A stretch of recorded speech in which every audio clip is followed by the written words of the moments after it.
El acoso sexual es ilegal y no se acepta en ningún lugar de trabajo de Nueva York. Los empleados en el estado de Nueva York están protegidos tanto por leyes estatales como federales.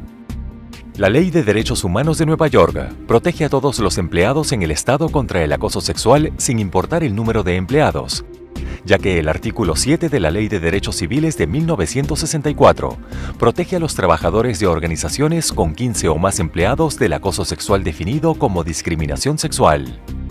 Además, los empleados en la ciudad de Nueva York que trabajan para empleadores con 15 o más trabajadores han añadido medidas de protección en virtud de la Ley de Derechos Humanos de la ciudad de Nueva York.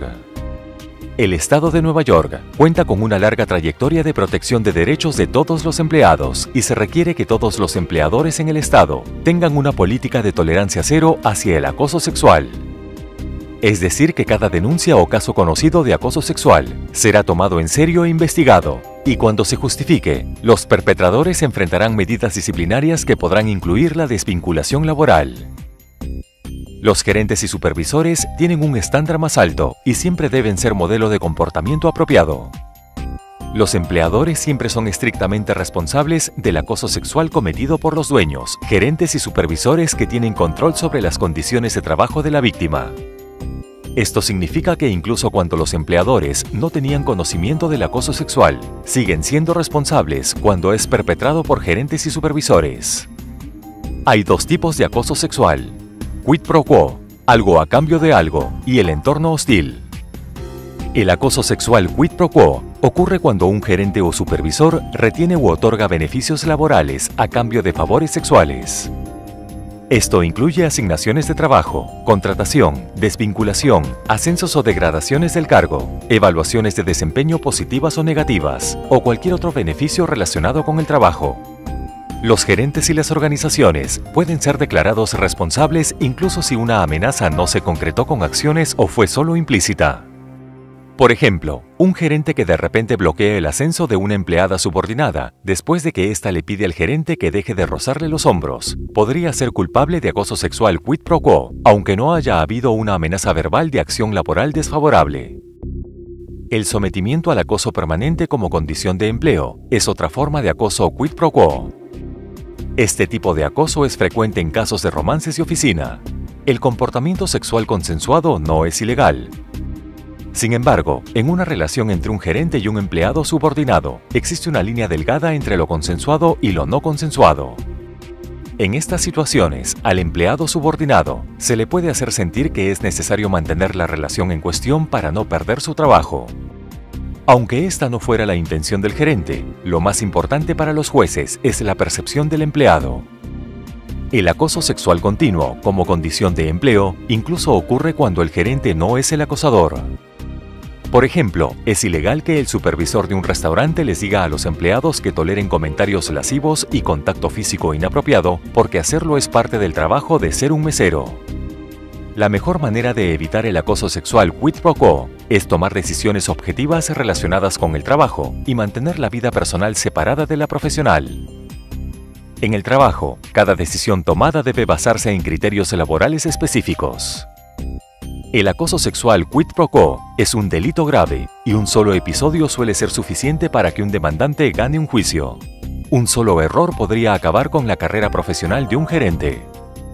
El acoso sexual en un ambiente hostil consiste en palabras, signos, chistes, bromas, intimidación o violencia física que son de naturaleza sexual o que están dirigidas a una persona por su sexo. Además, el acoso sexual consiste en cualquier insinuación verbal o física no deseada, declaraciones despectivas sexualmente explícitas o comentarios sexualmente discriminatorios hechos por alguien en el lugar de trabajo, que son ofensivos u objetables para el destinatario, causan incomodidad o humillación al receptor o interfieren con el desempeño laboral del destinatario. Si bien, por lo general, un único incidente aislado no alcanza el nivel de acoso ilegal, un comportamiento inapropiado grave, tal como tocar una parte íntima del cuerpo, puede ser ilegal la primera vez que ocurre. No es necesario que el acoso sexual sea de índole sexual. Un patrón de acoso, discriminación o prejuicio basado en el género, la identidad de género, la condición de transgénero y la disforia de género están cubiertos por la discriminación de género, independientemente de si el hostigamiento fue de índole sexual. Además, las empleadas están protegidas contra el acoso o la discriminación por embarazo, parto o condiciones médicas relacionadas con el embarazo o el parto. El acoso sexual en un entorno hostil puede tener lugar entre empleados del mismo sexo, entre empleados de distintos sexos y entre empleados de cualquier rango o puesto en una organización. Bromas, comentarios u otra conducta de acoso pueden crear un ambiente de trabajo hostil, incluso si no están directamente dirigidos a la persona que presenta una denuncia de acoso. El acoso sexual no tiene lugar únicamente entre compañeros de trabajo. La ley cubre el acoso entre empleados y los que no son empleados que se desempeñan en el lugar de trabajo. Los que no son empleados incluyen a los pasantes no remunerados, contratistas independientes y empleados contratados por compañías externas que proporcionan servicios en el lugar de trabajo. Además, el hostigamiento puede ser perpetrado por terceros, como vendedores, trabajadores de seguridad en las instalaciones, visitantes e incluso clientes. Por último, el Estado de Nueva York protege específicamente a los trabajadores domésticos contra el acoso. El acoso sexual puede suceder en cualquier lugar en el que los empleados representen a su organización. Esto incluye grupos de trabajo, cenas con clientes, conferencias, ferias comerciales, llamadas de ventas y eventos de caridad. Los jueces usan el estándar de persona razonable al momento de determinar si la conducta ofensiva es ilegal. En otras palabras, una persona razonable consideraría la conducta lo suficientemente grave como para crear un entorno laboral hostil. El hecho es que la mayoría de las conductas sexuales, cuando son continuas e indeseadas, cumplen con esta norma. La manera segura de evitar el acoso sexual es evitar estas conductas por completo. Los siguientes actos están específicamente enumerados por la División de Derechos Humanos de Nueva York como potencialmente ilegales o se han incluido en una lista como parte de un litigio exitoso en el estado de Nueva York. Violación, agresión sexual, abuso sexual o intentos de cometer estas agresiones. Ataques físicos o amenazas, intimidación o bloqueo físico del movimiento de una persona o su capacidad de trabajar. Vandalismo de propiedad personal o profesional u otro sabotaje del trabajo de un individuo o de su capacidad para realizar su trabajo de manera eficaz. Conducta física intencional o no intencional, que se dé de índole sexual, como tocar, pellizcar, dar palmaditas, agarrar o rozar, o golpear el cuerpo de otro empleado. Solicitudes de favores sexuales acompañadas de amenazas implícitas o manifiestas sobre la evaluación del desempeño de la víctima, un ascenso u otros beneficios laborales. Presión sutil u obvia para participar en actividades sexuales no deseadas, coqueteo no deseado o solicitudes repetidas de citas. Gestos, ruidos, observaciones, chistes o comentarios de carácter sexual sobre los atributos físicos, la sexualidad o la experiencia sexual de una persona que sean lo suficientemente severos o generalizados como para crear un ambiente de trabajo hostil. Gritar, insultar y hostigar. Mantener la mirada fija en una persona durante un periodo de tiempo prolongado y mirar a otro individuo de manera sexualmente provocativa. Chismes o rumores difundidos acerca de temas sexuales o participación en conversaciones de índole sexual escuchadas por otras personas. Mostrar o publicar imágenes, carteles, calendarios, grafitis, objetos, material promocional, textos de lectura u otros contenidos que sean sexualmente degradantes o pornográficos. Enviar textos, correos electrónicos o mensajes instantáneos con contenido sexual explícito. Ver sitios web con contenido sexual y usar redes sociales para mensajes, videos o imágenes sexuales. El uso de nombres degradantes u ofensivos, tales como cariño, dulce, bonito, bonita, bebé, niña, niño o guapo, guapa. Los comentarios o conductas ofensivos basados en el género que degraden a otras personas simplemente por su género. Por ejemplo, el lugar de una mujer es la cocina, no en la junta directiva. Estereotipar a las personas porque no se ajustan a un estereotipo de género o porque se desempeñan en un trabajo que tradicionalmente ha estado en manos de otro género. ¿Cuál es el papel del gerente en la prevención del acoso? De conformidad con la ley de Nueva York, los gerentes y supervisores son responsables del acoso sexual que ya conocían, o que deberían haber conocido con una atención y cuidado razonables, y que no hicieron lo suficiente para detenerlo. Las actitudes del gerente representan el factor más importante en la prevención del acoso en el lugar de trabajo. Los gerentes tienen la doble responsabilidad de dar el ejemplo de un comportamiento apropiado en el lugar de trabajo, a la vez que se aseguran de que sus empleados subordinados también se comporten de manera adecuada. Esto significa que los gerentes y supervisores deben seguir cuidadosamente cada aspecto de la política de su empleador, vigilar el hostigamiento no denunciado y garantizar que a todos los empleados se les respeten sus derechos legales. Como representante de su compañía, los gerentes deben asegurarse de que se cumplan todas las leyes de Nueva York. Cada empleado debe recibir una política de acoso sexual una vez al año y dentro de los 30 días siguientes a su contratación. Esta política debe detallar los procedimientos de denuncia de acoso de la organización. Los gerentes y supervisores deben asegurarse de que sus empleados subordinados reciban y comprendan la política de acoso sexual y las opciones disponibles para presentar denuncias. Se exige a los empleadores de la ciudad de Nueva York que muestren de manera destacada un póster contra el acoso y provean a los nuevos empleados de una hoja de información sobre acoso sexual, diseñada y puesta a disposición por la Comisión de Derechos Humanos de la ciudad de Nueva York. Cada empleado en el estado de Nueva York debe recibir capacitación sobre acoso sexual dentro de los primeros 30 días de empleo y una vez al año a partir de entonces. Los gerentes y supervisores tienen el deber de garantizar que se cumplan todos estos requisitos legales dentro del grupo que administran.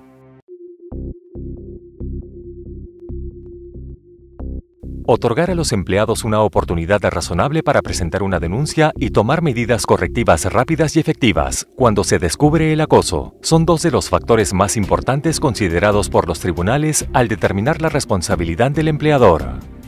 Por el contrario, los empleadores que no sigan su política corren el riesgo de ser responsables de todos los actos de acoso sexual. Debido a que los gerentes tienen el deber de detener el acoso antes de que se vuelva ilegal, se debe alentar a los empleados a denunciar incidentes relacionados con comportamientos inapropiados antes de que se tornen graves o generalizados. Los incidentes de acoso sexual quid pro quo y acciones gravemente inapropiadas, tales como tocar una parte íntima del cuerpo, realizar amenazas o intimidación, deben ser denunciadas de inmediato. Cuando los empleadores reciben una denuncia de acoso sexual o de otro modo saben de un posible hostigamiento, se les exige que realicen una investigación inmediata y exhaustiva. El estado de Nueva York sugiere 30 días como un periodo de tiempo razonable para completar una investigación. Cuando un gerente o supervisor tiene conocimiento del acoso sexual, también se considera que la situación es de conocimiento del empleador. Por lo tanto, es fundamental que los gerentes y supervisores denuncien de inmediato a su empleador las denuncias de acoso sexual o cualquier otro conocimiento de acoso. Cada denuncia debe ser informada independientemente de la opinión del gerente o supervisor sobre su validez, e incluso si el empleado que presenta la denuncia solicita que no se informe.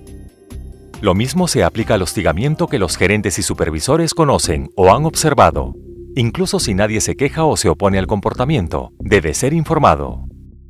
Los gerentes y supervisores que no presentan una denuncia o el conocimiento de un acoso sexual estarán sujetos a medidas disciplinarias, hasta incluso la desvinculación laboral. Los empleados en el estado de Nueva York están obligados por ley a cooperar con la administración en las investigaciones de acoso sexual. Asegure a los empleados que todas las denuncias de acoso sexual recibirán una investigación inmediata y exhaustiva y se les informará al perpetrador o perpetradores que cesen de inmediato. Los empleados que continúan con una conducta inapropiada después de que se les ordena que cesen están sujetos a medidas disciplinarias cada vez más graves, hasta incluso la desvinculación. Si se ignora una denuncia, se alienta a los empleados a denunciar el acoso a otra persona en la organización como se describe en la política de acoso sexual. A todos los empleados involucrados en una denuncia por acoso, se les debe brindar el mayor nivel de confidencialidad posible. Sin embargo, hay que advertirles que durante un proceso de investigación se revelará información a las otras personas involucradas en el caso. Si bien cierta información debe ser divulgada en el proceso de investigación de denuncias, se garantiza la confidencialidad en la mayor medida posible. Además de presentar una denuncia ante su empleador, los empleados tienen derecho a presentar una denuncia ante la División de Derechos Humanos del Estado de Nueva York dentro de un año, o ante la EEOC, la Comisión de Oportunidades Iguales de Empleo de Estados Unidos, dentro de los 300 días posteriores al acoso. Las personas que no presentan una denuncia ante la División de Derechos Humanos tienen 3 años para presentar una demanda directamente ante el Tribunal Estatal. Una vez que se presenta una demanda ante un tribunal estatal, no se podrá presentar una denuncia ante la División de Derechos Humanos. Se debe presentar una denuncia ante la EEOC antes de presentar una demanda ante un tribunal federal. Las denuncias archivadas en la División de Derechos Humanos se archivan automáticamente con la EEOC. Las personas empleadas en la ciudad de Nueva York tienen el derecho adicional a presentar una denuncia ante la Comisión de Derechos Humanos de la ciudad de Nueva York por hasta 3 años. Si se determina que ha existido una situación de acoso, tome medidas inmediatas para ponerle fin a tal conducta y asegúrese de que no vuelva a suceder. Los resarcimientos para la víctima podrían incluir la reincorporación, los salarios por tiempo libre no pagado o el restablecimiento de la licencia por enfermedad y el tiempo vacacional. Si se perdieron beneficios laborales debido al acoso, deben ser otorgados. Por ejemplo, si una víctima se le pasó por alto para un ascenso debido al acoso, un resarcimiento apropiado sería recibir el ascenso y el pago retroactivo equivalente a lo que se hubiera ganado en el nuevo puesto. En muchos casos, los empleadores deben hacer cambios en las políticas y los procedimientos para garantizar que el acoso no vuelva a ocurrir. El acoso sexual que involucra el contacto físico con una parte íntima del cuerpo, el encierro físico forzado y/o actos sexuales podrían constituir un delito y se debe contactar al Departamento de Policía local.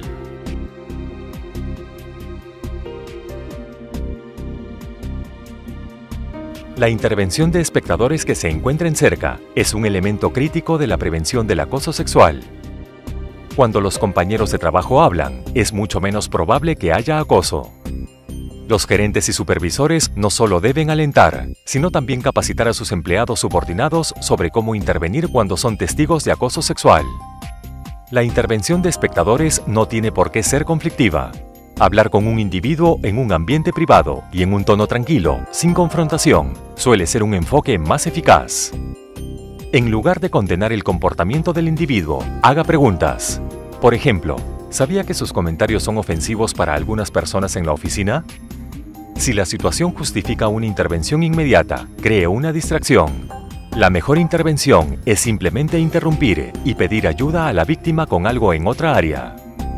Hablar con el objetivo del acoso sexual también es crítico. Las víctimas a menudo se sienten aisladas y temerosas y podrían necesitar ayuda para presentar una denuncia. La intervención de espectadores podría salvar a un compañero de trabajo de una situación difícil y salvar a muchos otros de un acoso futuro.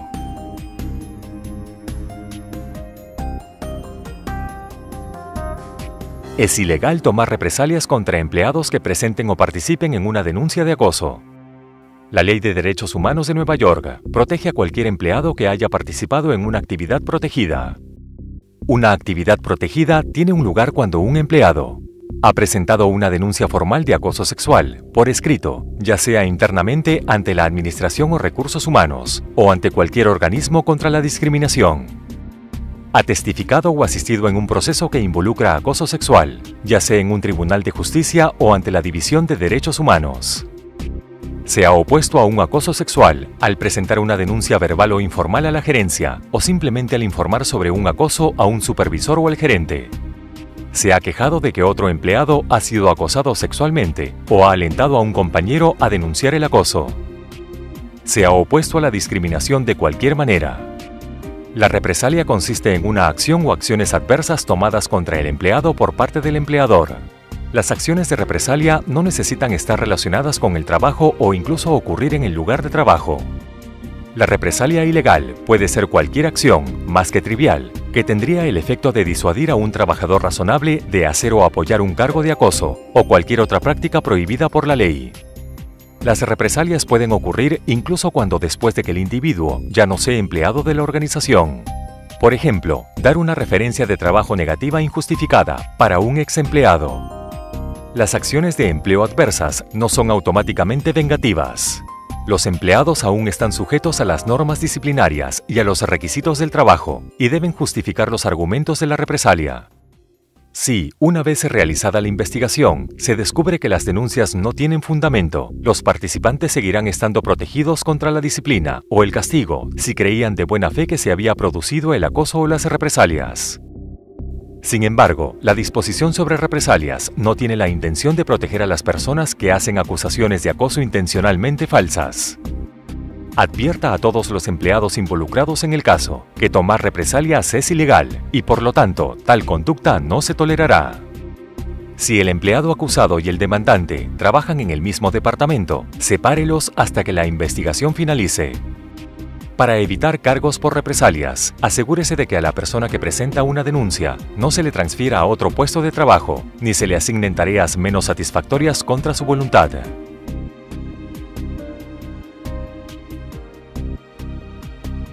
Tanto el acoso sexual como las represalias pueden dar lugar a la aplicación de medidas disciplinarias, que incluyen advertencias por escrito, suspensión, descenso de categoría y desvinculación. El acoso sexual a menudo afecta el ascenso profesional a futuro e incluso podría hacer disminuir considerablemente la posibilidad de ser contratado por otra organización. La pérdida de la reputación personal y la confianza con compañeros de trabajo, amigos y familiares puede ser devastadora y alterar la vida de una persona. ¿Qué puede hacer para prevenir el acoso sexual? Es simple. 1. Olvide las conductas sexuales al ingresar al empleo. 2. Trate a todos con respeto. 3. Informe cuando presencie un acoso. Cada empleado merece un ambiente seguro y cómodo en el trabajo. Un lugar de trabajo libre de acoso y temor y lleno de respeto. Depende de todos brindar lo mejor de sí para prevenir el acoso.